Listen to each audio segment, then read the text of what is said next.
The war had gone on for 3 long years. 3 years of fire and death and broken ships floating in the dark space between stars. The HFY Empire had started this war because they believed humans were weak. They believed wrong. Queen Vithara sat on her throne made of black crystal. She had 4 eyes, all of them violet-colored, and her skin was dark purple like a bruise. She was tall and thin, with sharp bones showing under her skin. Her people feared her. Her enemies feared her more. But right now, she was the one who felt fear, though she would never show it. The holographic screen in front of her showed the numbers. Ships lost. Soldiers dead. Planets burned. Resources gone. The humans were not supposed to fight this well. They were supposed to break and run. Instead, they pushed back harder every time the HFY hit them. General Cortex stood before the throne. He was old for a HFY warrior, with scars crossing his face like a map of every battle he had survived. "Your Majesty," he said, keeping his eyes on the floor, "we cannot continue like this. Our fleet is at 60% strength. The humans have taken back 2 of the 3 systems we captured. If we do not find another way, we will lose this war." Vithara did not answer right away. She looked at the screen again. One name kept appearing in the battle reports. Commander Daniel Hart, human pilot. Responsible for destroying 17 HFY warships, alone. In a single fighter craft. She had watched the recordings of his battles. The way he moved his ship was not normal. It was like he could see the future, like he knew what her pilots would do before they did it. Her best warriors had tried to kill him. They all failed. They all died. "Bring me the diplomatic channel," Vithara said finally. "I will speak with the humans." The talks took 2 weeks. The humans wanted peace. They had always wanted peace. They had not started this war. But they were very good at finishing wars, and Vithara knew that if she did not find a solution, they would finish this one too. The human delegation arrived on a ship called the Endurance. It was not a warship, but Vithara noticed it had been modified. Extra armor. Hidden weapon ports. Humans never went anywhere without being ready to fight. Admiral Patricia Cole led the delegation. She was a woman in her 50s, with gray hair cut short and eyes that missed nothing. She had commanded the defense of the Proxima system and turned what should have been an easy HFY victory into a disaster. Vithara respected her. She also hated her. Behind Admiral Cole stood Commander Daniel Hart. Vithara studied him carefully.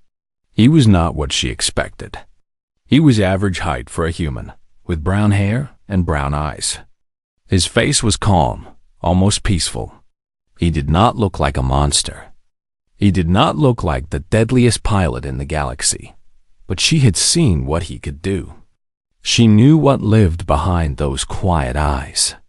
"We welcome you to the HFY homeworld," Vithara said, her voice filling the throne room. "You have come to discuss peace." "We have come to end the killing," Admiral Cole replied. Her voice was steady. "Your people and mine have both lost too much. It is time to stop." Vithara made a sound that might have been a laugh. "You speak of loss. You have lost thousands. We have lost millions. Do not compare your suffering to ours. We did not start this war, Your Majesty. No, you did not. But you will help me end it." The Queen stood up from her throne. She was very tall, nearly 7 feet, and her shadow fell across the human delegation like a dark hand. "I propose a marriage," she said. The silence that followed was absolute. Even Vithara's own advisors looked shocked. "A marriage," Admiral Cole repeated slowly. "Yes, between your Commander Hart and my daughter, Princess Cirith. A bond between our peoples. A symbol of peace that cannot be broken." Admiral Cole looked at Daniel. His expression had not changed. He was still calm, still quiet. But something flickered in his eyes. He was thinking, calculating. deciding. "Why him?" Admiral Cole asked. "Because he is your greatest warrior. Because this war has made him famous on both sides. Because when people see him standing beside my daughter, they will know that the fighting is truly over." This was not the real reason. The real reason was simpler. Daniel Hart was dangerous. He had killed more HFY than any other human alive. By marrying him to her daughter, Vithara could keep him close, watch him, control him, and eventually, when enough time had passed, remove him quietly. It was a good plan. She was sure of it. "I need to speak with my government," Admiral Cole said. "Of course, but I will need an answer from Commander Hart now. Will he accept if your government agrees?" All eyes turned to Daniel. He stood very still for a long moment. Then he looked past Vithara into the shadows beside the throne, where a figure stood watching. Princess Sirith. She was beautiful by HFY standards. Tall and slender, with skin that was silver blue instead of her mother's purple. Her eyes were large and golden, and right now they were filled with something that looked like fear. She did not want this. That was clear. She was being used, just like he was. Daniel looked back at the queen. "If it brings peace," he said, "I accept." Sirith felt her heart drop. She had hoped he would refuse. She had hoped he would be angry, would fight, would do something that would give her mother a reason to cancel this madness. Instead, he had simply said yes. The next few days passed in a blur. The Earth government agreed to the marriage. They called it a small price for peace. Daniel Hart was a hero, but heroes were useful as symbols. Living symbols. Dead symbols. It did not matter to the politicians. As long as the war ended, the wedding ceremony was held in the great temple of the HFY homeworld. Thousands watched. Millions more watched on screens across the empire.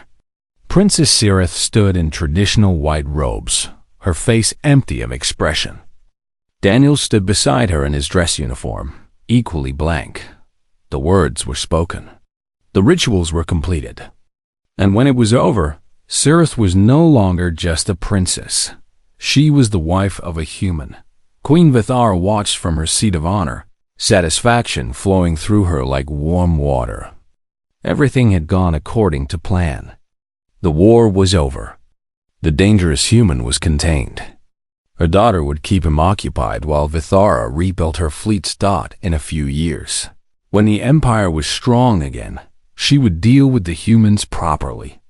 But for now, this would do. She looked at Daniel Hart standing next to her daughter and smiled. She had won. What? Queen Vithara did not understand. What she could not understand was that she had not captured a weapon. She had not contained a threat. She had invited something into her home that she did not know how to control. She had invited a human, and humans had a very long history of turning prisons into homes and enemies into friends. The queen would learn this lesson, but by then, it would be far too late. The first month of the marriage was exactly what Sirith had expected. Cold, silent, awkward. Two strangers forced to share a life they had not chosen. Daniel was given rooms, next to hers in the royal palace. They were beautiful rooms, filled with expensive furniture and rare artwork. But the doors were always watched by guards, and Daniel was not allowed to leave without permission. It was a cage made of gold and silk. Sirith avoided him as much as she could. When they had to appear together at official events, she stood beside him and said nothing. When they ate meals together, which was required by tradition, she kept her eyes on her food. She did not want to know him. She did not want to like him. She wanted this nightmare to end. But Daniel Hart was not a man who gave up easily. On the 7th day of their marriage, Sirith walked past his rooms and heard strange sounds coming from inside. She stopped and listened. It took her a moment to realize what she was hearing. He was speaking HFY badly, very badly. His pronunciation was wrong and his grammar was worse. But he was trying. He was sitting at a desk with language learning programs open on multiple screens, repeating words over and over again. Cirith stood in the doorway, watching him. He noticed her after a moment and looked up. "Your language is very difficult," he said in broken Cathvari. "Yes," she replied in the same language. "It is." She walked away without saying anything else. But she thought about it for the rest of the day. Why would he bother learning their language? He was a prisoner, a symbol. Nobody expected him to actually communicate with her people. The next week, she saw him in the palace library. He was surrounded by books and scrolls, ancient texts about Cathvari history and culture. One of the palace librarians, an old female named Thesa, was helping him. She looked surprised but pleased by his interest. Cirith watched from behind a bookshelf. She did not understand what she was seeing. "He's very curious," Thesa said later, when Cirith asked her about it. "He wants to know everything. How we live, what we believe, where we came from. I have worked in this library for 40 years, Princess. I have never seen anyone ask so many questions." "He is human," Cirith said. "They are known for being curious. Perhaps, but he is also kind. He thanks me every time I help him. He remembers my name. He asks about my family." Thesa paused. "Forgive me, Princess, but he does not seem like the monster the stories describe." Cirith did not reply. She was beginning to wonder the same thing. 2 months passed. Daniel's Cathvari improved quickly. He could now hold simple conversations without stumbling over every word. He spent his days reading, learning, and talking with anyone who would speak to him. The palace servants started to like him. The guards started to respect him. One evening, Cirith found him sitting in the garden. The 3 moons of the homeworld were rising, and their light made his human skin look pale and strange. "May I sit?" she asked. He looked surprised but nodded. She sat down on the bench beside him, keeping a proper distance between them. "Why are you doing this?" she asked. "Doing what?" "Learning, studying, talking to everyone. You are a prisoner here. Nobody would blame you for being angry or bitter." Daniel was quiet for a long moment. When he spoke, his voice was soft. "When I was young," he said, "my father told me something I never forgot. He said that understanding someone is the first step to respecting them. And I would rather respect my wife than resent her." Cirith did not know how to respond. Among her people, marriages of arrangement were business deals. Affection was not expected. Sometimes it never came at all. The idea that this human was actively trying to build a bridge between them was strange and confusing. "I am not your enemy, Cirith," Daniel continued. "I know you did not choose this. Neither did I, but we are here now, both of us. We can spend the rest of our lives being miserable, or we can try to make something good out of a bad situation. You make it sound simple. It is simple. Not easy, but simple." He looked at her with those calm brown eyes.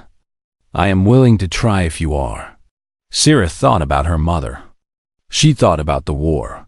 She thought about all the people who had died because both sides had been too proud and too stubborn to find another way. "I will try," she said. Finally, things changed after that night. Cirith started teaching Daniel the proper ways to behave at court events. She showed him which greetings to use with which ranks, which gestures were polite and which were insults. He learned quickly and made fewer mistakes than most newcomers to the court. In return, Daniel taught her human things. He showed her card games that humans played to pass time.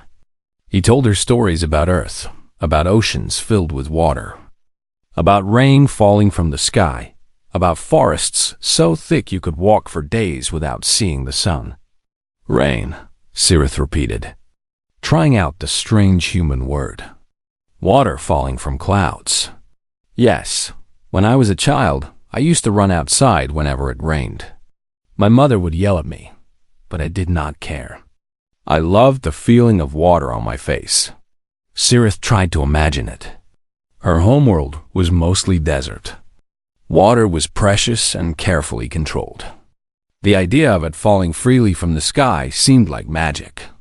"It sounds beautiful," she said. "It is. Maybe someday I can show you."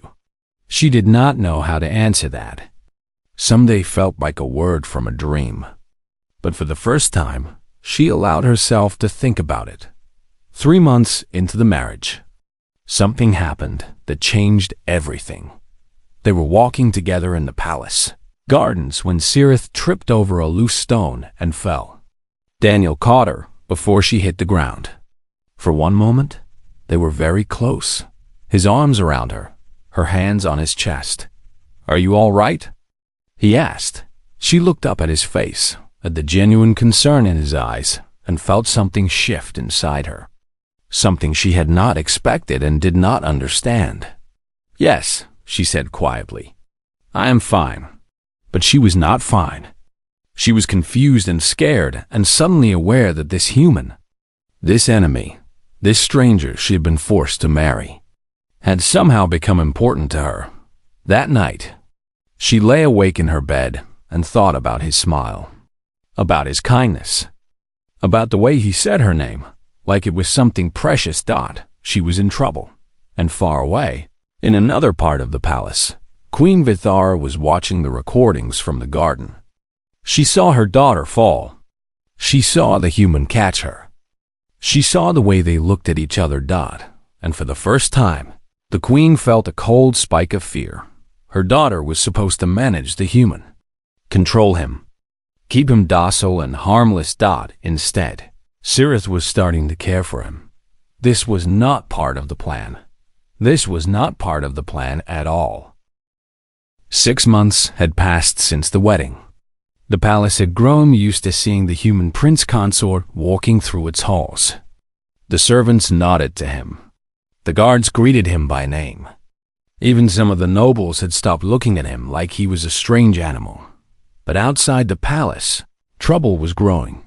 The Void Covenant had been a small group of rebels for many years. They believed that the Kefari Empire had grown weak and soft. They wanted war. They wanted conquest.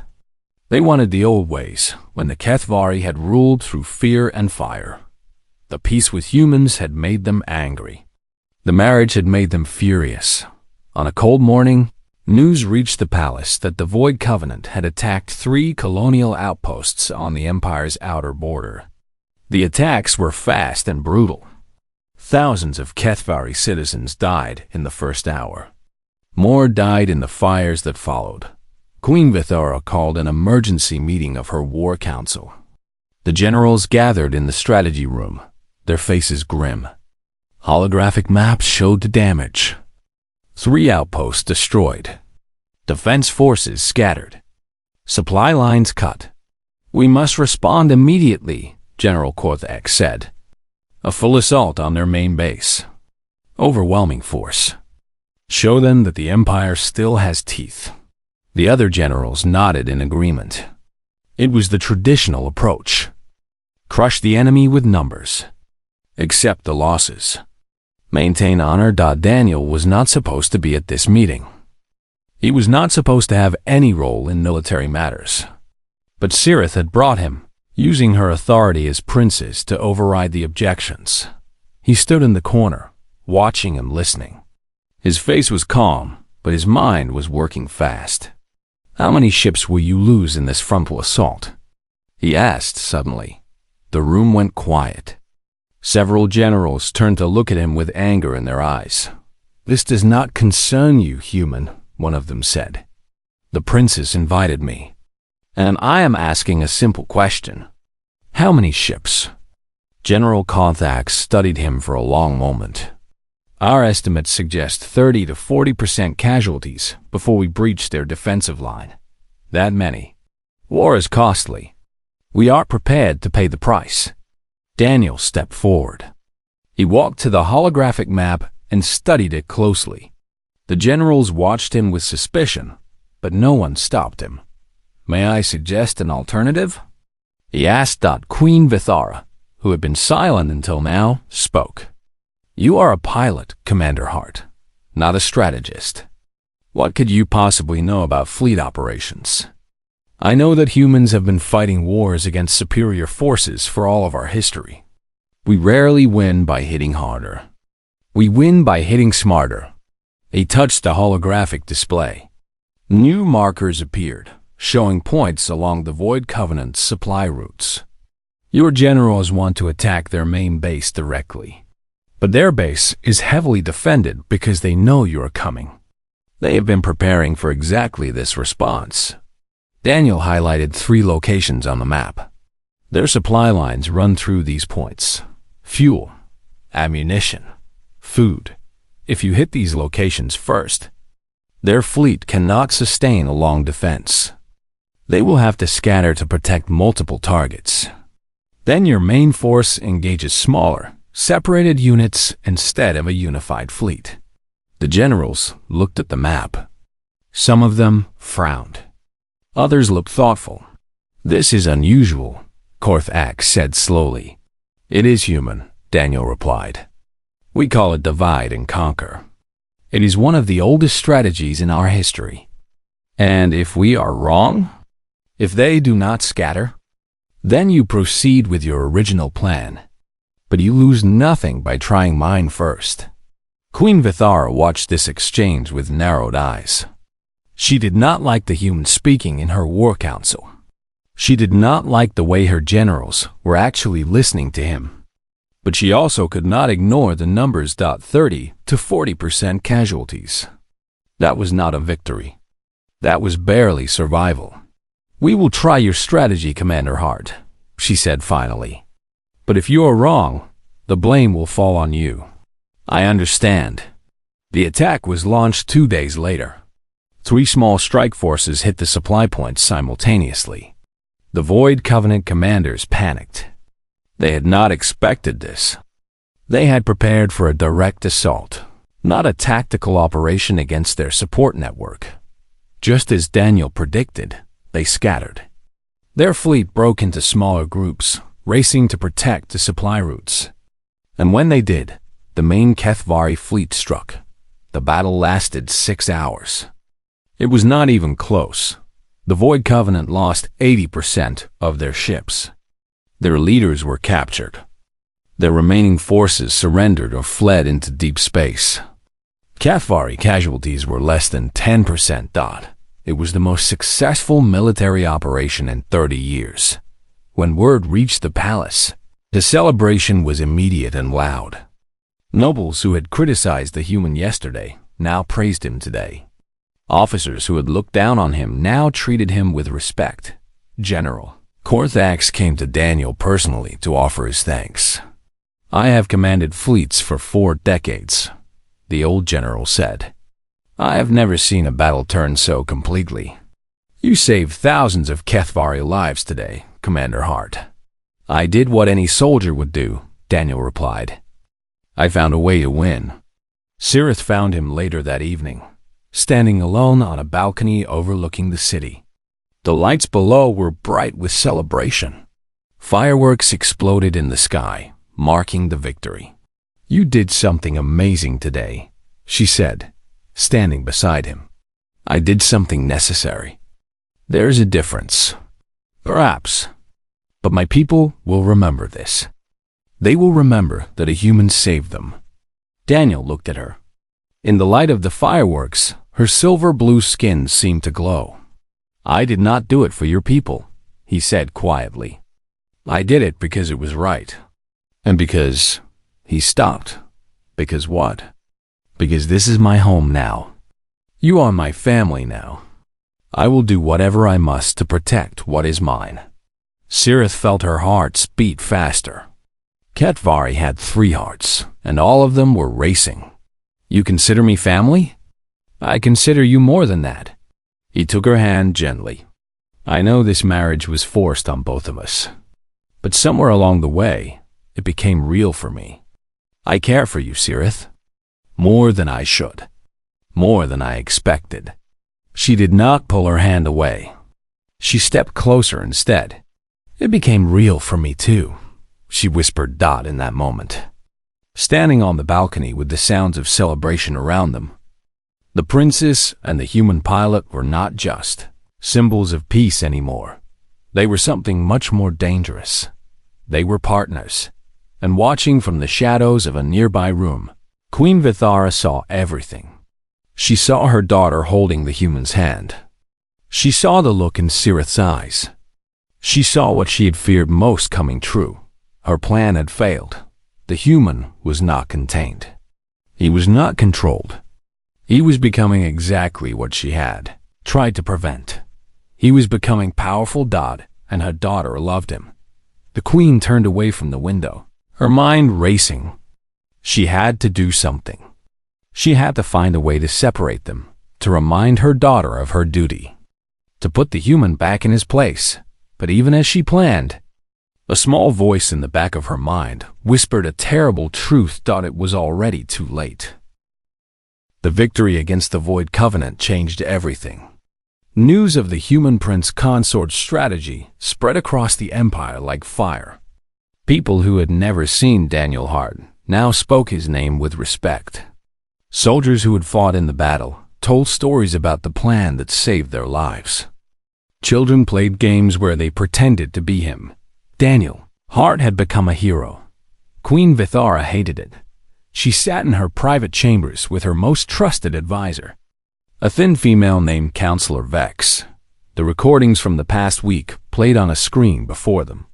Daniel walking through the markets, crowds parting to let him pass. Daniel visiting wounded soldiers in the medical centers, thanking them for their service. Daniel standing beside Sirith at official events, looking like he belonged there. "This cannot continue," Vithara said. "He was supposed to be a trophy, a symbol of our victory over humans. Instead, my people treat him like a prince." "He is a prince, Your Majesty," Counselor Vex replied carefully. "By marriage. He is human. That should matter more than any title." "Perhaps. But the people do not see it that way. They see someone who saved Kethvari lives. Someone who respects our culture. Someone who—" Vex paused. "Someone who makes your daughter smile." Vidara's 4 eyes narrowed. That is exactly the problem. She had watched Sirith and Daniel carefully over the past months. She had seen the small touches between them, the private conversations, the way they looked at each other when they thought no one was watching. Her daughter was not just tolerating this marriage anymore. She was embracing it. "What would you have me do?" Vex asked. "Find something I can use against them. A mistake. A scandal. Anything that will remind my people that he is still an outsider. And if there is nothing to find?" Vithara was silent for a long moment. "Then create something." But the queen never got the chance to act on her plan. 3 weeks after the victory celebration, the remnants of the Void Covenant made their move. The attack on their fleet had scattered them, but it had not destroyed them completely. Some had gone into hiding. Some had fled to the outer systems. And some had stayed behind, waiting for the perfect moment to strike. That moment came on a quiet evening when most of the palace guards were attending a ceremony in the city center. Sirith was in her private chambers, reading reports about the reconstruction efforts in the border colonies. She did not hear the door open behind her. She did not see the 3 figures slip inside. The first warning she had was a hand covering her mouth. She tried to scream, but no sound came out. She tried to fight, but they were too strong. 3 Kethvari males, all wearing the black marks of the Void Covenant on their faces, all carrying weapons. "The human's wife," one of them said. "The traitor who married our enemy. She will be the message," another replied. "When they find her body, everyone will know that the Void Covenant is not finished." Sirith's heart pounded with fear. She was going to die here, in her own rooms, and no one would know until it was too late. But what the assassins did not know was that Daniel Hart had developed a habit over the past months. Every evening, he walked the palace corridors near Sirith's chambers. Not because he was required to, simply because he wanted to be close to her. He was 2 corridors away when he heard something that made him stop. A muffled sound. A crash. Something wrong. Daniel ran. He did not think about what he was doing. He did not consider the danger. He simply moved, faster than he had ever moved in his life. His feet pounding against the stone floors. The door to Sirith's chambers was closed, but not locked. He hit it with his shoulder and burst inside. For one frozen second, he saw everything. Sirith pinned against the wall. 3 attackers surrounding her. A blade pressed against her throat. Then he moved. The first assassin never saw him coming. Daniel grabbed a ceremonial blade from the wall display and drove it through the male's chest before he could turn around. The second assassin swung at Daniel with a curved knife, but Daniel ducked under the strike and slammed his elbow into the attacker's throat. The male went down choking. The third assassin pulled Sirith in front of him like a shield, his blade still at her neck. "Stay back," he hissed. "Stay back or she dies." Daniel stopped. His eyes met Sirith's. She was terrified, but she was also calm. She trusted him. She believed he would save her. "You are making a mistake," Daniel said softly. "The only mistake was letting a human into our empire."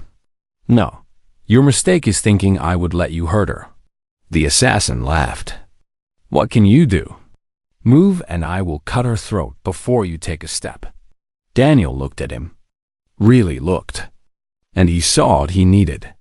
The assassin's grip on the blade was too tight. His stance was wrong. He was afraid. Afraid of Daniel. Afraid of what would happen next. "Sirith," Daniel said quietly. "When I move, drop." She blinked once. She understood. Daniel shifted his weight slightly to the left. The assassin's eyes followed the movement. And in that fraction of a second, Sirith let her body go limp, dropping straight down. The assassin's blade cut empty air. Where her throat had been. Daniel crossed the distance in 2 steps.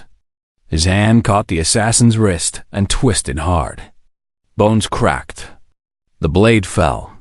Before the assassin could scream, Daniel's other hand closed around his throat. "She is my wife," Daniel said. "She is everything to me.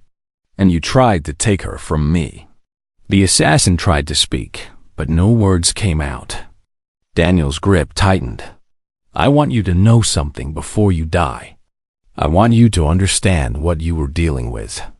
Daniel's voice was quiet, almost gentle.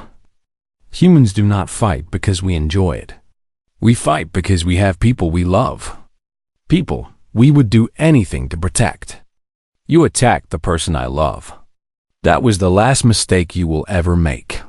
The sound of the assassin's neck breaking echoed through the chamber. Daniel let the body fall and turned to Sirith.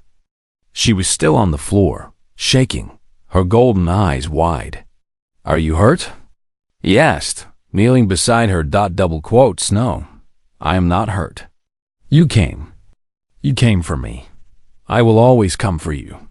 She threw her arms around him and held on tight. He held her back, his hands gentle despite the violence they had just committed. They stayed like that for a long time, 2 hearts beating together in the darkness. When the palace guards finally arrived, they found 3 dead assassins and a human standing protector over his princess. Word spread quickly. By morning, everyone in the empire knew what had happened. The Void Covenant had tried to kill Princess Sirith. The human prince consort had stalked them, alone, with nothing but his hands and a ceremonial blade. Queen Vidara came to see her daughter in the medical wing where the doctors had insisted she rest. "You could have died," the queen said. "But I did not. Because of Daniel, the human, my husband." Sirith met her mother's eyes. "You wanted to use him to control humanity. Instead, he proved that he would die for your daughter. For your empire. He is not your enemy, mother. He never was. Vithara did not reply. She looked at Daniel, who stood in the corner of the room, silent and watchful. Why? She asked him. Why risk your life for her? Daniel's answer was simple. Because she is worth more than my life. The queen had no response to that. She turned and walked away, her mind full of thoughts she did not want to have. That night, Sirith did not go to her own chambers. She went to Daniel's rooms instead. And when the twin sons rose the next morning, something between them had changed forever. They were no longer two people forced into marriage. They were partners. They were family. They were in love. And there was nothing Queen Vithara could do about it. 2 years had passed since the wedding day. 2 years since Queen Vithara had believed she was making a clever move in a game of power. 2 years since she had thought she understood humans. She had been wrong about everything. The Galactic Confederation met once every 5 years. Representatives from more than 100 species gathered in a massive space station at the center of neutral territory. They came to discuss trade, borders, laws, and the future of the galaxy. The Kinvari Empire held a position of honor at these meetings. They had been a major power for thousands of years. This year, the main topic was humanity. Humans had spread across 50 star systems in just 3 centuries. They built colonies faster than any species in recorded history. They formed alliances with races that had been enemies for millennia. They invented new technologies. They solved problems that older civilizations had given up on long ago, and many of the gathered species were afraid. Queen Vithara brought her daughter and son-in-law to the conference. It was expected. The marriage between human and Kathvari had become the most famous symbol of peace in the galaxy. People wanted to see them. They wanted proof that the two species could truly live together. The assembly hall was enormous. Thousands of seats arranged in circles around a central speaking platform. Lights of every color illuminated representatives from worlds that Sirith could barely name. The air smelled of 100 different atmospheres, all mixed together by the station's environmental systems. The Zelathi delegate spoke first. The Zelathi were ancient creatures, their bodies made of crystal and light. They had watched younger species rise and fall for millions of years. The humans are a problem, the delegate announced. Its voice echoed through the hall like breaking glass. They expand too quickly. They change too fast. They do not respect the old ways. Murmurs of agreement came from several delegations. We propose new restrictions on human colonization, new limits on their technology, new controls on their movements. They must be contained before they become uncontrollable. More voices supported the proposal. The fear was clear. Species that had existed for eons looked at humanity and saw something they did not understand, something that frightened them. Queen Vithara rose from her seat. This was her moment. She had planned for it carefully. She would speak of the war. She would speak of the danger humans represented. She would use her daughter's marriage as proof that humans could be managed, controlled, kept in their place. But before she could say a word, another voice cut through the assembly. I will speak. Princess Sirith stood. Every eye in the massive hall turned to look at her. Vithara felt her blood freeze. Sirith, sit down. No, mother. You have spoken for me my entire life. Today, I speak for myself. The assembly waited. This was unprecedented.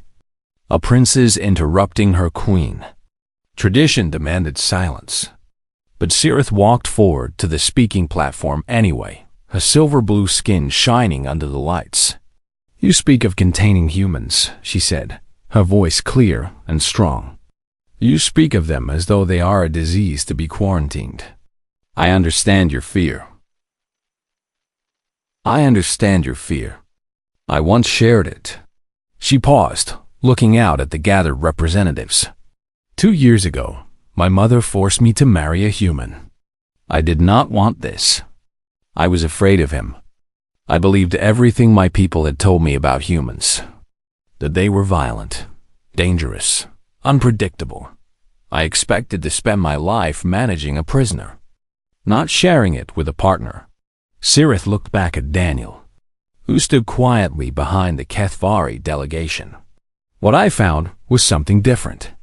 I found a man who learned my language because he wanted to understand me, who studied my history because he respected my people, who saved my empire from civil war because he had a better idea, who killed 3 assassins with his bare hands because he loved me too much to let me die. The hall was completely silent now. You call humans dangerous. You are right. They are perhaps the most dangerous species in this galaxy, but not because of their weapons or their ships or their technology. Sirith stepped forward, her golden eyes burning with conviction. Humans are dangerous because of their hearts. They form bonds that transcend species. They build bridges where others see only walls. They love with a force that cannot be measured or contained. She pointed at Daniel. That man is my husband, my partner, the father of my future children. He did not conquer me. He earned me. He proved himself worthy not through violence, but through patience, kindness, and endless, stubborn hope. Sirith turned back to the assembly. I was forced into this marriage by my mother, who believed she could cage a human and call it diplomacy. She was wrong. You cannot cage a human heart. You can only earn its loyalty. And once you have it, there is nothing in the universe that will make them abandon you. She raised her hand and pointed at the Zalathi delegate. You want to contain humanity? You want to limit them? You want to treat them like a threat to be managed? A voice rose, filling the hall. I am not a victim of human ambition. I am proof of human worth. Any species that can love as fiercely as they do, that can adapt as completely as they do, that can hope as relentlessly as they do, deserves our respect, not our fear. Sirith walked to Daniel. She took his hand in hers and held it up for everyone to see. This is what humanity offers. Not conquest. Not domination. Partnership. Friendship. A chance to be better together than we could ever be apart. She looked at her mother one last time. You wanted to teach humanity a lesson, Mother. Instead, they taught me one. And now I am teaching it to the galaxy. The vote came 3 hours later. 112 species participating. The proposal to restrict humanity was rejected by a margin of 23 votes. Queen Vidara sat in silence as the results were announced. Around her, delegates from a dozen species were approaching Daniel and Sirith, wanting to shake their hands, wanting to talk, wanting to understand. Her plan had failed completely. She had tried to use a human to weaken humanity. Instead, she had given them their greatest ambassador. Later that night, Vidara found Sirith alone on an observation deck. The stars stretched endlessly beyond the windows. Somewhere out there, humans were building new homes, exploring new worlds, forming new friendships. You embarrassed me today, the Queen said. No, Mother. I corrected you. There is a difference. You chose a human over your own people. Sirith turned to face her mother. I chose truth over lies. I chose love over fear. I chose to be better than what I was raised to be. And you think this makes you wise? I think this makes me happy. Vidara had no answer to that. She looked at her daughter, really looked at her, for the first time in years. Sirith was not the obedient princess she had raised. She was something new, something stronger. He will never be HFY, the Queen said finally. No, he will be something better. He will be Daniel. And that is enough for me. Vidara walked away without another word. But something had shifted inside her. A small crack in the wall she had built around her heart. 5 years later, Queen Vidara stood in the garden of the royal palace, watching 2 small children chase each other through the flowers. They had their mother's silver blue skin and their father's brown eyes. They laughed as they ran, their voices bright and happy. Daniel stood beside Cirith, his arm around her waist. They looked tired. Being parents to twin daughters was not easy. But they also looked content, complete. Vithara walked toward them slowly.